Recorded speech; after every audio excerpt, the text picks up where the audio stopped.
If you've ever thought Stunning Strike was too powerful, or just the stun condition in general, either by completely shutting down your villains or stopping players from even taking their turns, you may have been disappointed when the new 2024 updated rules for Dungeons & Dragons came out and it wasn't even touched.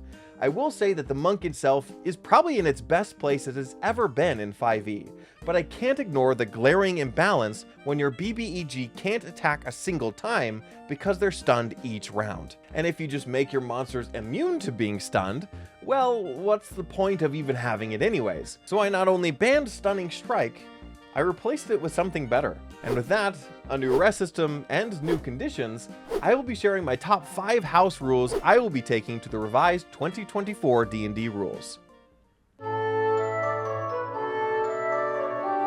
Now, what I will not be doing is going over popular house rules that were common with the 2014 rules, taking healing potions as bonus action, max damage on critical hits, banning silvery barbs, a +2 bonus while flanking instead of advantage, etc, etc.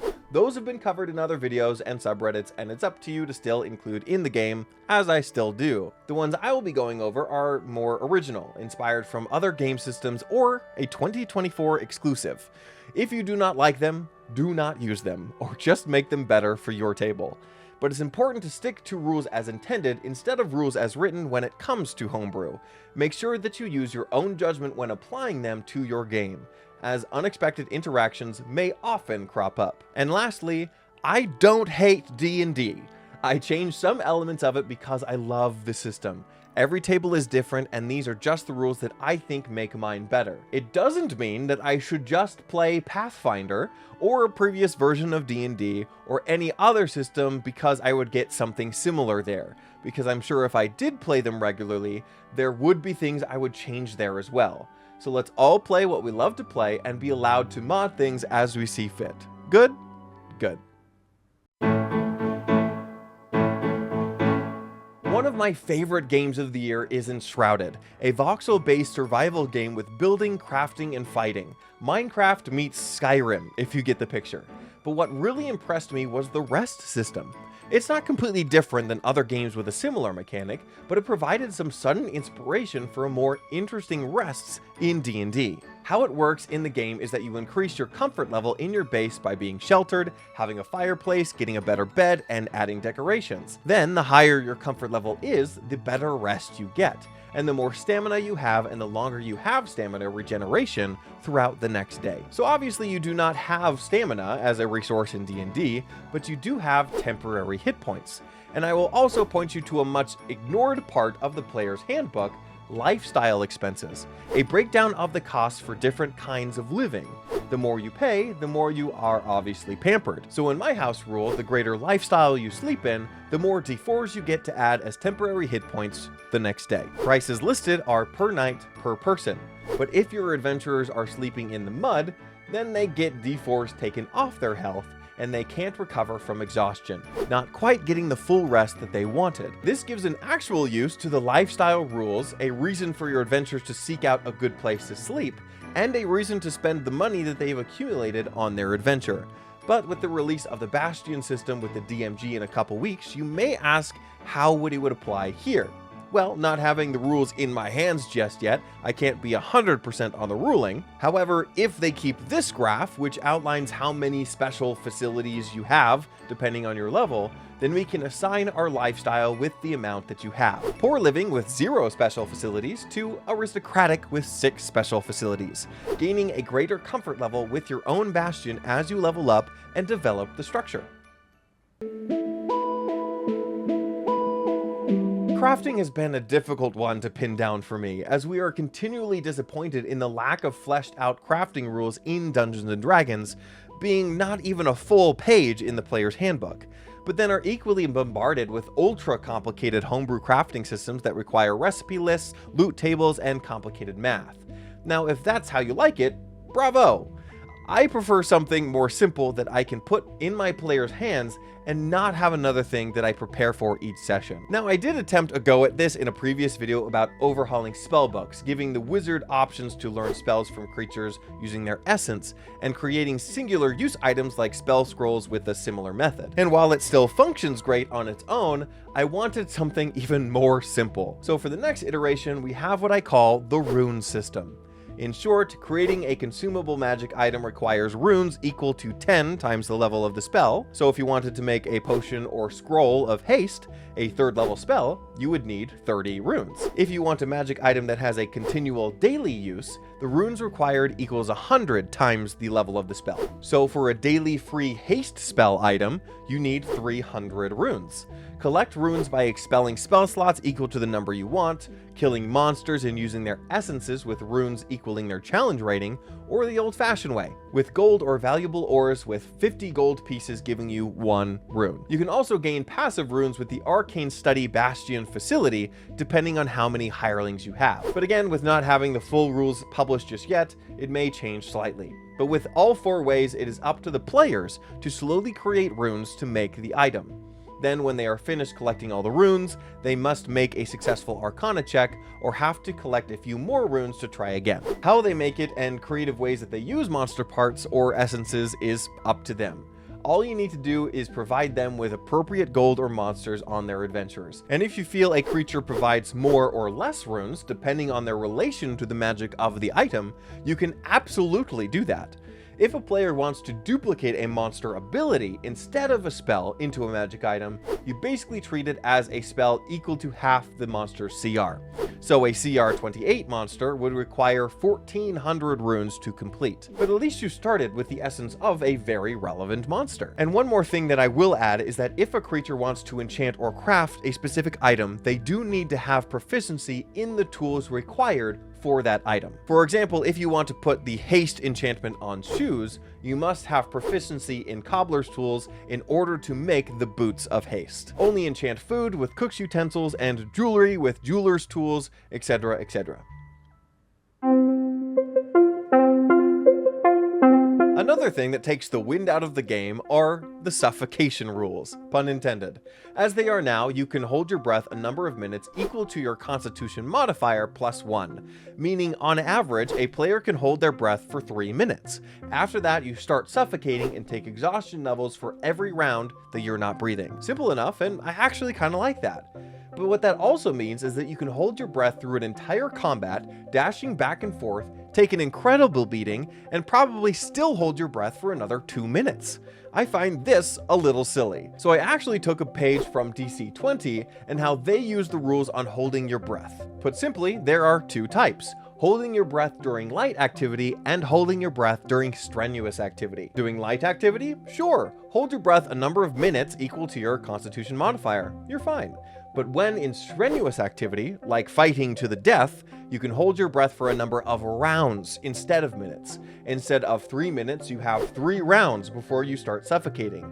And you also have the ability to knock the wind out of someone to make them suffocate faster. Or if you attempt a verbal spell, you can also lose your breath. Something that 5th edition still does not have rules for. We do have some great conditions for 5e, but as we prefaced in the beginning of this video, there are some that completely take you out of the game and makes the game both unplayable and unfun for players and DMs involved. You can disagree with me, but that is the premise for this next fix. And stunned isn't even the only one. The paralyzed and unconscious conditions also remove the player's turn completely. So instead of banning them, I just replaced them. Starting with unconscious, the condition when your character reaches 0 hit points and starts rolling death saving throws, I replaced it with the downed condition. Like in video games where you can still crawl around and interact with things until another player revives you, you are prone, fail strength saving throws, can only move 5 feet and can't take any actions. However, if you want to, you can choose to fail a death saving throw to make a single action, bonus action, or reaction, almost as a dying action to save a friend, a heroic last stand. Now you may think that you can just use an action to heal yourself, but in my games, death saving throws are permanent until you finish a long rest. so you can heal yourself, just at a cost. And I like this as well because it doesn't take up another player's full turn healing the downed character, ending up with 2 players' turns wasted instead of just 1. Plus, if you still really want to be mean, villains can still double tap, if you get my drift. Next, replacing the stunned and paralyzed conditions, and I want to explain them together because they are 2 sides of the same coin. Before, they basically did the same thing. You're incapacitated, you fail dex and strength saves, and attacks against you have advantage, more or less. Though weirdly, you can still move while stunned in the 2024 rules, and I don't see how that makes sense or how that makes it better. Anyways, regardless, I wanted both conditions to be less punishing, but also unique from each other. So I replaced stunned with shocked and paralyzed with dazed. Shocked still has disadvantage on strength and dex saves, but your speed is also slowed, can't take reactions, can only take an action or bonus action, and have disadvantage on attack rolls while attack rolls have advantage against you. The intention is to shut down melee-based characters, but can still be a nuisance to spellcasters that stay in the back. Dazed, on the other hand, still slows you down and makes you easier to hit, but you have disadvantage on your mental saves instead of your physical ones. You also have a difficult time concentrating and casting high-level spells, so something to shut down spellcasters if needed. If an ability or spell gives the incapacitated condition, do as I do and use your best judgment on which of these 3 conditions would be applied. But while I'm at it, I might as well include a few more conditions to my D&D house rules. Soaked and submerged, depending on how much water you're in, can slow you down, make you vulnerable to lightning and cold damage, but also give you resistance to fire and acid. Just be careful not to have an ally get hit with a lightning attack while you are still submerged in the same body of water that they are, or you might get shocked too. The burning condition was added to give a continuous damage round by round as the character is on fire or getting dissolved by acid stuck to them, which obviously affects concentration as well. The bleeding condition is similar but with necrotic damage and plays with the new bloodied condition within the 2024 rules. Shield essentially freezes you by slowing you down, potentially causing exhaustion or even petrification, turning you into ice. The numb condition is also new, actually taking away a player's knowledge of their hit points, losing any temporary hit points that they may have, having disadvantage on constitution saving throws that aren't concentration checks, and making critical hits against them on a roll of 18 to 20. You can't tell how bad things are hurting or even feel if your opponent is landing attacks well. The last one I will mention is Enraged, which just makes a creature attack the nearest creature to them.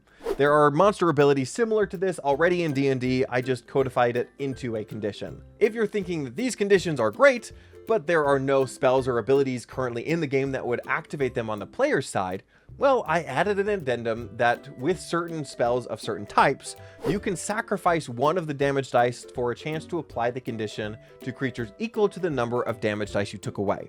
Kind of similar how the rogue can sacrifice sneak attack dice to apply different effects. As far as how we can give melee abilities use of these conditions, let's get to what you all have been waiting for. Stunning Strike is banned, but instead of throwing it completely away, I wanted to give the option to the monk to replace it with a different condition instead. This might not include the downed or submerged condition, but think of an elemental monk that can apply the burning condition with their fists, or a shadow monk applying the numb condition to get more critical hits, or even an open hand monk that enrages an enemy then ducks behind a different enemy. Maybe a monk applies the soaked condition and really plays with spellcasters in the same party dealing cold and lightning damage spells. I find this infinitely more interesting than shutting down entire turns with Stunning Strike.